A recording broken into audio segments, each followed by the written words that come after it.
Hey everyone, Harry here to talk about the diametrically opposed approaches of Donald Trump and Jack Smith to the January 6th case that is now back in Judge Tanya Chutkan's courtroom in D.C. Okay, so recall, he makes an immunity motion that is denied, and it goes to the D.C. Circuit, and they deny it in a bipartisan panel, but then the Supreme Court takes the case, holds it for many months, decides in their last day, July 1st, in a very both expansive and at points cryptic and Delphic opinion, and then say, okay, now district court judge, check. Well, really, they send it immediately to back to the court it came from, the D.C. Circuit, which sends it immediately back to Chutkan. Now, what do we do? Okay, and the first thing she did was tell the parties, give me a joint report that sets out your advice for how we should handle the immunity opinion now, because it's a bear. Besides all the things people have said about its overreach and its apparent rank violation of the elementary principle, no person is above the law, it's also at certain points just really confusing and hard to know how to handle. So that's now in the district court, and she says, give me your thoughts for how we should handle it. Give me a joint report. And that sounds as if they're going to get together and agree on all the sentences. It never works that way, though. And in effect, what she's received very late Friday, when it was due, like almost midnight, is two reports kind of attached together. The Jack Smith states his case for how they should proceed, and Donald Trump states his case for how they should proceed. You will not be surprised to learn that Trump's case seems completely designed to delay as much as possible and keep the January 6th case out of the public eye, at least through the election. All right, here's what Jack Smith basically says. Look, we've done a superseding indictment, as they have. A whole new grand jury has blessed these facts.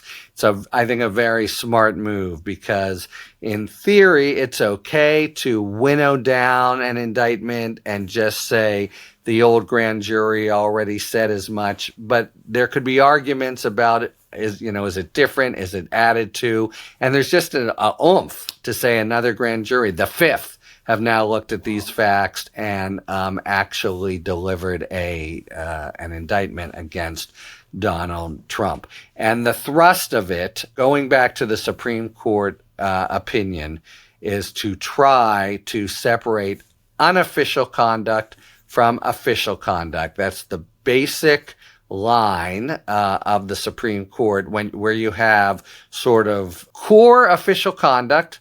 That would be the kinds of things that are really dead center what the president does. This is my best take on what they said. For example, the Supreme Court said all kinds of discussions with the DOJ about bringing investigations and cases, that's sort of down the middle. That's official. Forget about that's going to be immune. And then second, there's going to be a whole other category of official acts, not dead center in the same way, but definitely Trump acting as president, and they are rebuttably official. So what that means is you're assuming they're official out of the box, but then the prosecution, Jack Smith, can carry a burden. What's the element of this burden? We do not know. That's one of the huge openings left for Chutkan to have to fill in. Is it preponderance of the evidence, clear and convincing? We do not know. But some burden that says, even though this is official conduct, it's not the sort of conduct that would really impair the function and goals of the executive branch. And if you can make that showing, then that can come in and it won't be subject to immunity. I'll come back to that in a moment. And then the last category is it's not official at all. It's just, Trump getting a haircut or paying hush money to a porn star, say, or, most particularly the line they're trying to draw again and again, they revamped the indictment to do it, is where Trump is a candidate. There's nothing, no official position about being a candidate. The Constitution doesn't care who wins an election. A candidate's just a private citizen. So Jack Smith's superseding indictment, for the old indictment read, Donald Trump was the 45th president of the United States. The new indictment reads and begins, Donald Trump was a candidate for president in 2020. So the Jack Smith comes in and says, here's what we should do. Let's look at the indictment. Look at the allegations in it. We're going to do it on the allegations, sentence by sentence in the indictment, and decide whether those are immune or not under what the Supreme Court had to say. We're ready to do it now. You give us an hour warning. We've got a brief. We should start with a brief. It's our burden in places. We'll give you our brief and you can, just march through it paragraph by paragraph and say, okay. And our position, says Jack Smith, is going to be everything is okay. Because everything now is either unofficial conduct or, in a few instances, again, I'll get back to that in a moment, it is official conduct, but we can rebut the presumption and say it really wouldn't impair the functioning of the executive branch. So Jack Smith responds logically to Chutkan's, okay, what should we do now with the immunity opinion? Say, let's do it. We'll do it on the papers, and we're ready to go. A quick asterisk on doing it on the papers. We've had different discussions along the way where people have been enamored of an idea of a mini evidentiary hearing. I've got to say, I've said from the start, and anyone who listens to these YouTubes will know, I don't think so. I don't think that's going to happen for 8 reasons, and that's correct. It's not going to happen for 8 reasons. Even Jack Smith is coming in and saying, we want to do it on the papers based on the allegations in the indictment, not a mini evidentiary hearing. That's Jack Smith. What's Donald Trump have to say? So Jack Smith has this much of it, and then Trump has several pages in which he says, well, there's a new superseding indictment. So the first thing we have to do is a motion to dismiss that indictment. Oh, and then we've got to do another motion, and then another motion. So he wants to tee up, before they even get to immunity, other motions that he has, lousy ones, all.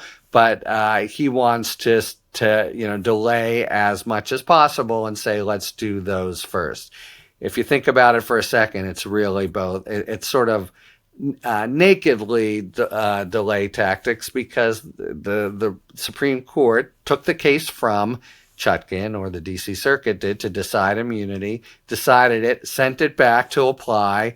Chutkan asked the parties, how shall we apply it? And Trump basically is saying, no, don't.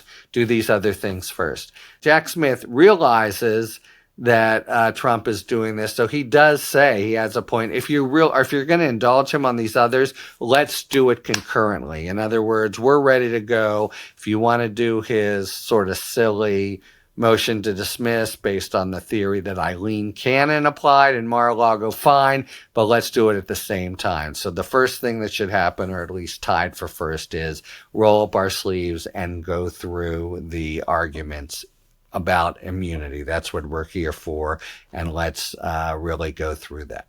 Okay. So very diametrically opposed. I don't see why Chutkan would say to Trump, oh, yes, let's first do all these other things and not even get to immunity until January 2025, which is what Trump has proposed in an appended schedule. There's a hearing that's coming up on this, that this is the sort of paper to organize on Thursday, and we'll see what she has to say then, but it certainly stands to reason that the focus will be on immunity. All right, one more really important point. Jack Smith, as I said, in the superseding indictment, got rid of everything involving the DOJ, because the Supreme Court had made that clear. That's all going to be core official stuff. And a lot of stuff involving discussions with White House counsel. So really trimming it where he could, yet still keeping the 4 basic charges and saying I can prove my case without that stuff. Because mainly it's about this unofficial conduct that he does as a candidate, with one big exception. And that is his discussions with Mike Pence, which are a really big part of the, one of the schemes that's in there intact, which is the browbeating of Pence to get him to delay or substitute false certificates and the like. And that also leads to the very final little strategy here, which is the actual revving up of the rioters. Okay. The Supreme Court talks about that a little, but in a cryptic way. And they say, look, normally when a president talking with a vice president, that's pretty core official stuff categorically, the same way you might think talking to people in DOJ is. But the Supreme Court points out the vice president wears 2 hats. One hat is the vice president, as we think of it. The other hat is the president of the Senate. And in that capacity, when we came to the very final point where Pence got a little backbone and did the right thing by the Constitution and read the actual electoral votes as they had come in, he was presiding over the Senate. So the argument, and they actually put it out in the Supreme Court opinion, is maybe that wouldn't impair the functions of the executive branch, because this is him acting in his capacity as a legislative branch official. But I'm here to say it's going to be an absolute sort of battle royale, and it's the main thing that Trump, I think, will set their sights on, to say, look, maybe you can say that about the opening of the envelopes, but these conversations off the Oval Office where he browbeats him and says it was a mistake to pick you, and it just totally tries to get him to knuckle under, intimidates and browbeats him. That seems like a president talking to a vice president, even though it's anticipating his role in opening the ballots come the actual January 6th proceeding. So you can anticipate a really strong fight by Trump. If Chutkan holds for Trump, maybe DOJ says, okay, we accept that. But if she doesn't, Trump will certainly appeal to the D.C. Circuit and the Supreme Court, and that's something that Smith has to anticipate in including the Pence stuff. So he's saying, in including the Pence stuff, I really need this stuff. Unlike the other stuff I've jettisoned, it's really important, and I can make my argument under the immunity opinion that it still should be okay. But he knows that this is going to engender a real fight and a time-consuming fight.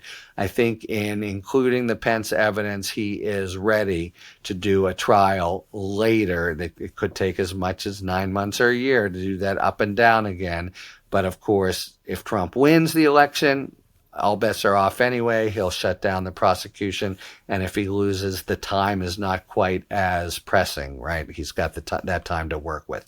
So I would say that the Pence stuff is going to be really front and center at this hearing, or the series of hearings that Chutkan will now have to try to piece together the Supreme Court guidance. And, the guidance here in particular, what does it mean to impair the functions of the executive branch? Good luck with that. And of course, she knows the D.C. Circuit and U.S. Supreme Court are there to come in and knock her down if she whatever she does. It's the really rough, but the many bad things about the opinion. One of them, not the most, is putting her in such a very difficult position to try to work this out and face another high-profile reversal if she doesn't.